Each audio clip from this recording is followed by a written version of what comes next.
Bonjour à toutes et à tous, bienvenue sur KTO pour la vie des diocèses où nous partons chaque semaine à la découverte d'un territoire, d'un diocèse et de son évêque. Et aujourd'hui, direction l'Auvergne avec le diocèse de Saint-Flour dont les limites correspondent au département du Cantal, au cœur du Massif central. Dans cette édition, on suivra Cantal Église, un magazine diocésain qui fédère les paroisses en étant porté par des bénévoles engagés, l'occasion de créer du lien sur tout le territoire. Et on découvrira la réflexion en cours sur les ministères institués, désormais ouverts aux laïcs, hommes et femmes. Une quinzaine de laïcs est actuellement en formation et en discernement pour répondre à cet appel. Quelques mots de présentation sur le Cantal, situé en partie dans le parc naturel des volcans d'Auvergne et de l'Aubrac. Il bénéficie d'une qualité de vie préservée et reconnue. C'est l'un des départements les plus ruraux de France. Près de 90% de son territoire est consacré à l'agriculture. Et cette ruralité dynamique qui attire de nouvelles populations reste marquée également par le vieillissement. Les plus de 60 ans représentent plus d'un tiers de la population. L'économie du département est bien sûr dominée par l'agriculture et l'agroalimentaire est le secteur qui pèse le plus sur la filière industrielle. Mais les activités de service affichent aussi une croissance constante. Et pour parler du diocèse de Saint-Flour, je reçois son évêque, Monseigneur Didier Nobleau. Bonjour Monseigneur. Bonjour Honorine et bonjour aux téléspectateurs. Alors, je viens de faire une présentation du Cantal en présence d'un fromage typique de votre région. Et voilà, le Cantal est un département magnifique, marqué par un élevage de qualité. En ce moment, l'herbe va être bientôt bien grasse, un lait remarquable, qui a la chance d'offrir 5 appellations d'origine contrôlée, donc comme le Saint-Nectaire, qui a une grande zone de collecte de lait dans le Cantal. Magnifique Saint-Nectaire, qui est offert ici à l'équipe de KTO, qui a la gentillesse de nous recevoir. On va se régaler. Surtout que le fromage, c'est une belle métaphore. Vous voyez, cette belle croûte qui nous inscrit dans une histoire. Avant ce Saint-Nectaire, il y a le travail d'hommes, de femmes, d'éleveurs, les bienfaits de la nature, le don de la pluie, et puis des consommateurs qui se régalent, peut-être vous, avec vos équipes, dans ces journées qui viennent. Dans quelques instants. Merci en tout cas de nous avoir amené un petit bout du Cantal avec ce Saint-Nectaire. Comment est-ce que vous pourriez nous présenter l'Église catholique dans le Cantal, les caractéristiques du diocèse, pendant que s'affichent quelques chiffres clés du diocèse justement ? Alors c'est un territoire très accueillant où les baptisés sont engagés dans leur territoire, très marqué par la célébration, par le rite, mais aussi par l'engagement auprès des plus pauvres. Alors tout est en petite proportion dans le Cantal. 144 000 habitants, c'est un département peu peuplé, top 5 des moins peuplés, mais avec un engagement des chrétiens, des chrétiennes auprès des populations qui savent écouter, qui sont prudents. Ça marque aussi l'Église, mais enthousiaste. Et donc, moi, je suis un évêque comblé d'avoir été nommé par le pape François dans ce territoire. Quelques dates, justement, pour mieux connaître votre parcours, Monseigneur Didier Nobleau. Vous êtes donc évêque de Saint-Flour depuis 2021. Vous êtes né en 1965 à Bar-sur-Aube, dans l'Aube. La figure de Charles de Foucauld vous a profondément marqué au point que vous rejoigniez les fraternités sacerdotales Jésus Caritas. Vous avez également passé 2 années comme enseignant coopérant en République centrafricaine. Et c'est en 1992 que vous êtes ordonné prêtre pour le diocèse de Troyes. Parmi vos différentes missions, je mentionne celle d'aumônier départemental du mouvement rural de jeunesse chrétienne pendant 15 ans, de 1995 à 2010, et puis de 2012 à 2018, vous étiez directeur adjoint au service national pour l'évangélisation des jeunes et pour les vocations, donc à la conférence des évêques de France. Je termine avec votre devise épiscopale, elle vient de l'évangile de Jean au chapitre 15, « Je vous appelle mes amis ». Monseigneur Didier Nobleau, qu'est-ce que ça signifie aujourd'hui d'être évêque d'un diocèse profondément rural ? Déjà, c'est d'écouter beaucoup, d'être au service et d'aller vers. Vous savez, les montagnes, elles ne se croisent pas. Il faut aller au fond des vallées, aller dans les fermes, aller dans les entreprises. Et c'est ce qui me passionne d'être évêque dans ce territoire rural, agricole, marqué par des éleveurs, mais aussi marqué par des entreprises et des chefs d'entreprise qui se passionnent avec leurs collaborateurs pour faire vivre ce territoire et proposer de bons produits. Évêque dans le Cantal, c'est vraiment oser se déplacer, oser aller rejoindre les uns et les autres. Peut-être que les téléspectateurs ont vu à l'instant la carte du Cantal, où auront la joie d'aller le voir. Il n'y a pas véritablement de centre, si ce n'est une montagne. Et donc, chaque ville est pour elle-même un joyau à aller visiter, à aller rencontrer, ce qui me donne l'occasion de faire un certain nombre de déplacements d'une ville à l'autre. Je n'habite pas qu'à Saint-Flour. Vous savez, on donne le nom d'un diocèse par le lieu où est la cathédrale, donc c'est le diocèse de Saint-Flour. Mais je suis l'évêque de tout le Cantal. Et donc, je suis souvent à Mauriac, Aurillac, Morse, que des villes qui font rêver les téléspectateurs, qui auront la joie de venir dans ce département pour un temps ou pour longtemps. Vous avez aussi demandé à bénéficier de ce qu'on appelle une visite régulière, une visite fraternelle, comme évêque, en novembre dernier. Est-ce que vous pourriez nous dire, peut-être c'est un terme qui n'est pas très connu de nos téléspectateurs, comment ça se passe et qu'est-ce que ça vous a apporté comme évêque ? Alors une visite régulière, ça a été le choix de la Conférence des évêques de France que de permettre à un petit groupe de chrétiens de venir visiter l'évêque qui le demande. Non pas un audit, non pas une inspection, mais une visite régulière pour pouvoir entendre, dans un retour gratuit, bienveillant, mais sans concession, le regard que portent des diocésains sur leur évêque pour l'aider à se recadrer et à être mieux fidèle à sa mission d'annonce du royaume et marquée par les valeurs de l'Évangile. C'est ainsi qu'un évêque, une dame et un monsieur, 3 personnes, un trinôme, est venu rencontrer 26 personnes dans le département du Cantal pendant 4 jours, des auditions, des rencontres, des discussions, sans moi bien sûr. Et ensuite, 3 mois après, ils m'ont fait un compte-rendu très très soigné. Et notamment, ça permet pour un évêque, en tout cas ça m'a permis pour moi, de voir les points forts sur lesquels je peux m'appuyer, sur lesquels je peux continuer d'avancer dans mon chemin d'évêque en France, dans ce diocèse du Cantal, et ensuite de voir les points à recadrer dans l'écoute, dans la prise en compte de la parole de chacun. Voilà, c'est vraiment quelque chose d'un beau cadeau que nous nous sommes fait dans l'Église en France, de vivre ces visites régulières. Je crois que de nombreux évêques maintenant ont pu bénéficier. Et on peut remercier les laïcs et les évêques qui prennent du temps pour aller écouter des baptisés qui parlent de leur évêque à partir d'une grille de questions. Et c'est vraiment un temps fort d'humilité et puis de confiance. Je pense qu'on peut dire ça. On va partir donc sur les routes du Cantal où la tradition des journaux paroissiaux ne date pas d'hier, mais depuis 2 ans, elle a pris un nouveau souffle avec Cantal Église, un magazine diocésain qui fédère aujourd'hui les paroisses en étant portées par des bénévoles engagés.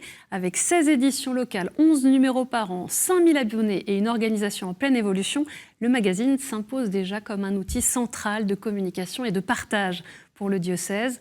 Entre défis financiers, modernisation des outils et mobilisation des paroisses, immersion dans les coulisses de Cantal Église avec ce reportage de Guillaume Cross. C'est à Aurillac que se tient une réunion charnière pour la revue Cantal Église, 2 ans après son lancement. Plusieurs acteurs, dont le vicaire général Jean-Paul Roland, se sont rassemblés à la maison diocésaine Saint-Paul pour faire le bilan et parler de l'avenir de la revue. Notre rencontre de ce matin était tout à fait sereine. Il y avait des gens d'un petit peu toutes les paroisses. Et il s'agissait donc, au bout de 2 ans, de faire un point sur l'aspect financier. Aujourd'hui, il y a un gros travail qui a été fait, un gros pas en avant. Et donc, nous sommes encore à la marge à essayer d'équilibrer les comptes, mais c'est vraiment à la marge. Ce mensuel fait face à des enjeux économiques et logistiques, mais Laurence, économe pour le diocèse, reste confiante. On a quand même la spécificité d'avoir une revue qui, en son sein, combien même soit-elle diocésaine, elle a en son sein des éditions locales, paroissiales. Et il est vrai que tout ça ne peut marcher qu'avec l'engagement des fidèles de l'Église qui aiment leur Église et qui veulent la faire connaître. On a cette chance, c'est vraiment action de grâce aussi aujourd'hui de les remercier. C'était un temps vraiment posé pour cela, tout en ayant le souci de la bonne gestion, ne pas craindre d'aller dans les réalités, puisqu'on a aussi à régler des problèmes d'équilibre financier, des problèmes de fonctionnement. Mais vous voyez, j'emploie le terme problème, mais en réalité, on n'a jamais parlé de problème aujourd'hui. Voilà. Le coordinateur de la revue, Michael, souhaite diversifier son public et renforcer l'attrait des abonnements auprès des jeunes. Et aujourd'hui, le grand défi, c'est que les abonnés anciens soient relayés par les familles, les jeunes, parce qu'elles sont attirées par la question de la spiritualité, mais il faut les amener vers le message du Christ, il faut les amener vers l'Église catholique. Et nous, on garde l'espérance d'annoncer une bonne nouvelle. Dans ce monde où aujourd'hui, les bonnes nouvelles sont rares, on a cette chance de pouvoir annoncer un message d'espérance. Et ça, Cantal Église offre vraiment un vecteur de communication essentiel, surtout en milieu rural, où on garde un attachement aux traditions, à la fois dans nos montagnes, dans nos vallées et dans nos villes. L'impression du journal est gérée par l'entreprise locale Champagnac. Le directeur, Sylvain, est fier de faire partie de cette aventure. J'ai une équipe de conducteurs qui va être en charge de l'impression de ce document. Donc ça va se dérouler sur plusieurs heures avec des changements de plaques puisque forcément nous avons une identité qui est commune mais avec une personnalisation suivant les paroisses. Une fois que l'impression est réalisée, on va rentrer dans la phase de façonnage, c'est-à-dire qu'on va être obligé de plier et ensuite d'agrafer pour que ça devienne un magazine par la suite. Et c'est vrai que le Cantal Église est devenu le client local le plus marquant et c'est un client qui fait partie de la maison. Malgré la croissance de la lecture sur des supports numériques, ce mensuel papier est aussi un objet reliant les habitants du Cantal. Ça fait partie des grands projets que vous avez mis en place depuis votre arrivée. Monseigneur Didier Nobleau, quels sont les enjeux pour vous d'une telle revue diocésaine dans un département comme le Cantal ? Alors, la ligne éditoriale, elle est claire, elle a été bien relayée par votre reportage. D'une part, être à l'écoute de ce qui vivent les hommes et les femmes du Cantal et pouvoir leur partager des bonnes nouvelles. La ligne éditoriale, elle est claire. Et donc, ce qui a été le tour de force, c'est de passer de 16 journaux paroissiaux, plus une revue diocésaine, à un magazine général, un magazine pour tout le département, mais qui allie à la fois cet aspect de revue diocésaine et cette grande proximité par les encarts des journaux paroissiaux. Et d'ailleurs, le nom Cantal Église fédère, et chaque édition a gardé son titre de journaux paroissiaux, qui étaient les leurs à l'époque. Et ça a été vraiment une chance. Faut penser quand même une centaine de correspondants locaux qui apportent les nouvelles, qui sont attentifs à la vie des gens de leur paroisse ou de leur territoire. Tout cela est rassemblé, partagé, et on peut offrir depuis maintenant plus d'1 an et demi une revue. Vous pensez, 4800 abonnés, on sait qu'il y a 3 lecteurs par magazine en France, ce qui fait que plus de 10% de la population cantalienne lit Cantal Église, reçoit Cantal Église, partage ses nouvelles. Et ça, c'est vraiment une grande joie d'avoir lié cette revue pour tout le département, en même temps que de garder cette proximité et cet engagement bénévole. Les hommes et les femmes que vous avez vus dans le reportage à l'instant sont des bénévoles, mis à part bien sûr l'entreprise d'imprimerie. On imagine aussi combien les liens avec les différents acteurs du territoire sont encore plus importants dans un département comme le Cantal avec 144 000 habitants. Je pense notamment aux relations avec les élus locaux et les dernières élections qui ont conduit à un renouvellement d'une partie des maires. Comment ça se passe ? Alors c'est vrai que le Cantal, avec ses 256 communes, a connu un beau taux de renouvellement, puisqu'il y a 96 nouveaux maires à mes derniers comptages, ce qui fait qu'un peu plus de la moyenne nationale. Souvent, ce sont des personnes qui ont passé le relais, où il y a aussi peut-être quelques surprises dans telle ou telle commune. Mais dans tous les cas, les liens sont très beaux parce que chacun a plaisir à faire vivre le Cantal, à permettre à ce territoire de donner le meilleur de lui-même, d'accueillir avec beaucoup de générosité les nouveaux arrivants et de soutenir ceux qui y vivent, dans une dimension sociale, pastorale pour nous l'Église. Et Cantal Église est un lieu de communion, est un lieu qui fédère, qui rassemble. Et pour un évêque, une de ses missions, c'est bien ça, servir l'ensemble, le bien commun, cette communion. Dans les événements à venir qui marquent aussi la vie locale, il y a la Montade, une statue de la Vierge Marie qui sera montée dans les alpages. Ce sera le lundi de la Pentecôte, 25 mai. On y célébrera aussi localement les 80 ans du Secours catholique. Comment ça va se passer ? Quelles sont les particularités de cette montade ? Là aussi, nous venons d'entendre cette montée dans les estives qui lie à la fois un moment très traditionnel, rituel, de monter la petite statue du village jusque dans les estives, et puis les 80 ans du Secours catholique. Un de mes soucis avec les différents acteurs pastoraux du diocèse, c'est de lier les choses, pas d'inventer des projets un peu toujours différents, mais bien de lier les choses. Et là, ça va être une chance formidable qu'à la Font-Sainte, on puisse accueillir cet événement des 80 ans du Secours catholique. Alors, c'est une procession où on prend la petite statuette, on monte en pèlerinage, puisque là, on va monter. Bientôt, il y aura la dévalade au mois de septembre. Mais là, on monte, on prie, on chante, on se nourrit, on partage. Et vraiment, et c'était important pour moi, à la suite du jubilé, du grand jubilé qui a remis en valeur cette idée de les pauvres vivent, les aveugles voient, les gens sont libérés, de lier ces deux événements et que le Secours catholique puisse nous éduquer, toute la communauté diocésaine, dans ce souci des autres, où chacun peut être acteur de solidarité, de rencontres, d'affection, d'amitié. Et vraiment, je suis très content que ces deux moments-là puissent se vivre dans un seul événement. Ce sera donc le lundi de la Pentecôte. Et dans le diocèse de Saint-Flour, l'Église réfléchit à de nouvelles façons de faire vivre sa mission, en particulier donc dans un territoire rural marqué par la raréfaction des prêtres. Parmi les pistes explorées, les ministères institués désormais ouverts aux laïcs, hommes et femmes. Dans le Cantal, une quinzaine de personnes est actuellement en formation pour répondre à cet appel. Alors comment s'organise-t-il et à quels besoins répondent-ils? Le père Michel Malvezin, curé de la paroisse Sainte-Marie-Artens et secrétaire général du Conseil presbytéral, nous donne quelques éléments de réponse. Les ministères institués ont été renouvelés par 2 motu proprio du pape François en 2021. Alors jusqu'à présent, ils étaient réservés à des hommes. Désormais, ils sont ouverts aux femmes. Et donc ça, c'est une grande nouveauté. Et là, on est institué pour une mission précise, lecteur, acolyte, catéchiste. Alors, ce n'est pas pour suppléer au manque de prêtres, mais c'est plutôt pour faire vivre la mission de l'Église dans notre diocèse rural comme dans tous les autres diocèses. On ne se présente pas comme candidat, on est appelé.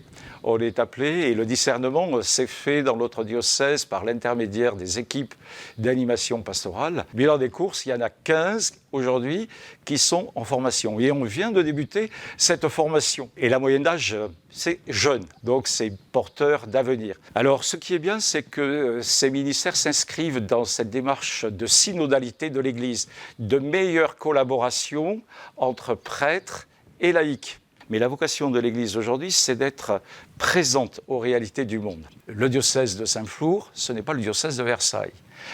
C'est un peu plus compliqué. Il y a des distances, il y a moins de population, mais il est important que l'Église puisse être présente, elle puisse accompagner les personnes, elle puisse essayer d'avancer au rythme des personnes.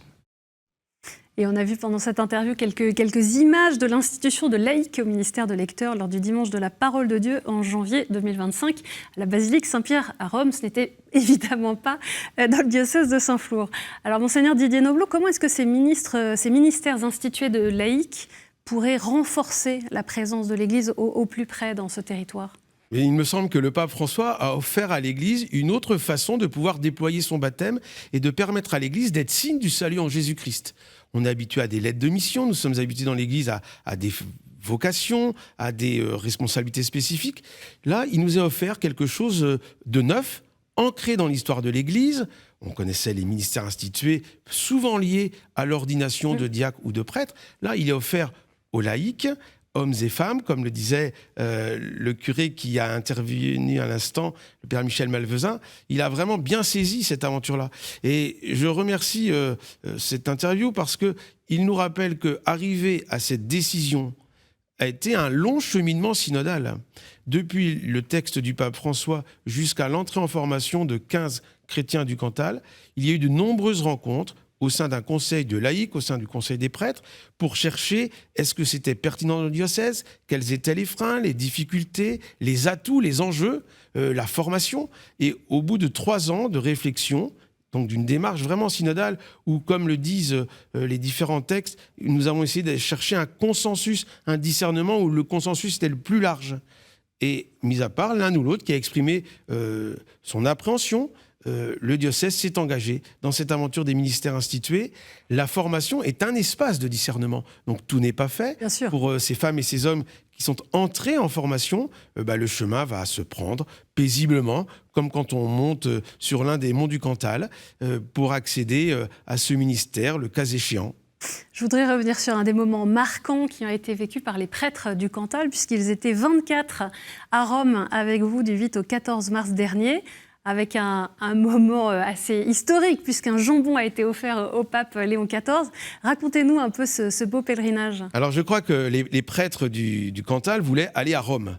L'année du jubilaire, c'était un peu compliqué, difficile, donc on s'est dit, on y va cette année 2026. Tous les prêtres y étaient, mis à part un peu... Voilà, l'image l'image formidable, où le pape reçoit un jambon qui est... Alors pourquoi un jambon ? D'une part, pour valoriser le monde rural, le monde agricole, les bons produits qui sont faits dans ce territoire, et puis pour valoriser l'engagement des amis de la cathédrale à Saint-Flour, qui font affiner des jambons dans la tour nord de la cathédrale.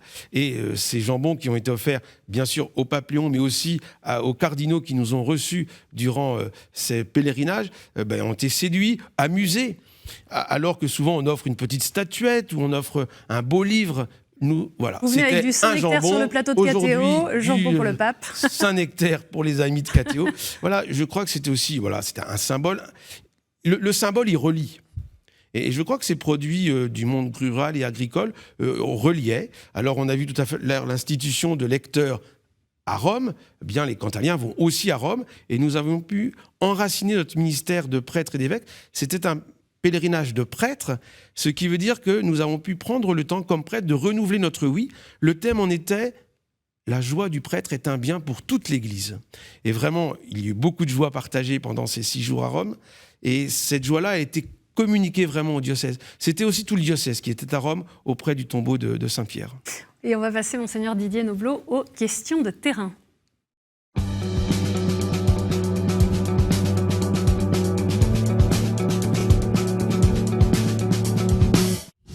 On a une première question de Marguerite de la paroisse Saint-Géraud d'Aurillac. Bonjour Monseigneur. Vous êtes très au fait de la pastorale des jeunes pour l'avoir beaucoup vécu dans votre précédent diocèse de Champagne et ensuite à la Conférence des évêques de France. Et donc là, vous débarquez dans le Cantal, petit diocèse rural. Selon vous, quels sont les défis et les atouts de la pastorale des jeunes dans un tel diocèse avec peu de jeunes, peu de moyens et beaucoup de richesses? Merci Marguerite pour cette question. Je crois que deux enjeux, ne pas s'arc-bouter sur les chiffres. On va annoncer l'évangile dans le territoire où on est, avec les habitants qui sont là. Et voilà, on ne va pas s'arc-bouter à compter, à chercher, voilà, et faire des propositions en écoutant ce qu'ils sont et en rendant les jeunes acteurs de leur propre démarche. Récemment, j'étais à Lourdes avec 80 jeunes en pèlerinage. 80 jeunes adolescents et lycéens qui sont en pèlerinage à Lourdes, c'est magnifique. Et puis les JMJ de Séoul qui déjà motivent les jeunes. Voilà, il y a déjà 35 jeunes qui sont sur un réseau social pour se mettre en route. Voilà, ne pas s'arc-bouter sur le chiffre, faire des propositions de qualité, écouter la demande des jeunes et les rendre acteurs. Et puis avoir des accompagnateurs. Mais là, dans le Cantal, je suis absolument assuré de la qualité de cet accompagnement. On a une autre question de Patrice de Saint-Flour. Monseigneur, dans le Cantal, notre patrimoine religieux fait partie de notre vie. Il est dans nos paysages, des petites croix au bord des chemins jusqu'à notre cathédrale. Il témoigne de siècles de foi. Mais aujourd'hui, comment faire en sorte qu'il reste vivant, qu'il nourrisse encore la foi de chacun d'entre nous, tout en se transmettant aux générations futures?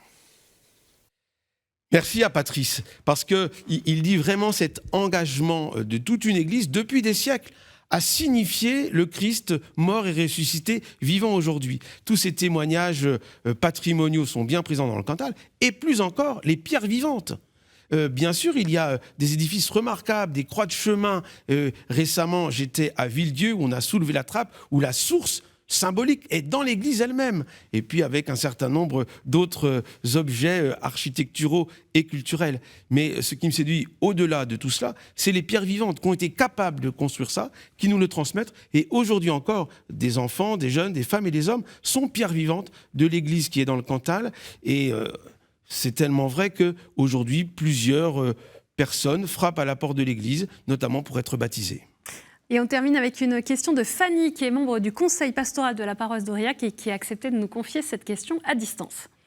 Bonjour Monseigneur, je vous partage cette question. Dans un monde plus éclaté, face au vieillissement de la population, l'arrivée de nouveaux catéchumènes, comment peut-on donner du sens à une communauté chrétienne ? Merci Fanny. Puis vous voyez, dans le Cantal, on peut vivre dans le Cantal et puis aussi communiquer avec d'autres. Il y a du télétravail, il y a vraiment une façon, malgré les distances et l'éloignement, d'être reliés les uns avec les autres. Vraiment, merci Fanny. Et je crois que ce qui fera le dynamisme d'une église, c'est son souci des autres, des plus précaires, des gens qui sont plus loin. Le diocèse est engagé dans 3 jumelages partenariats églises-sœurs avec des églises d'Afrique et le diocèse est engagé aussi auprès de ceux qui ont moins.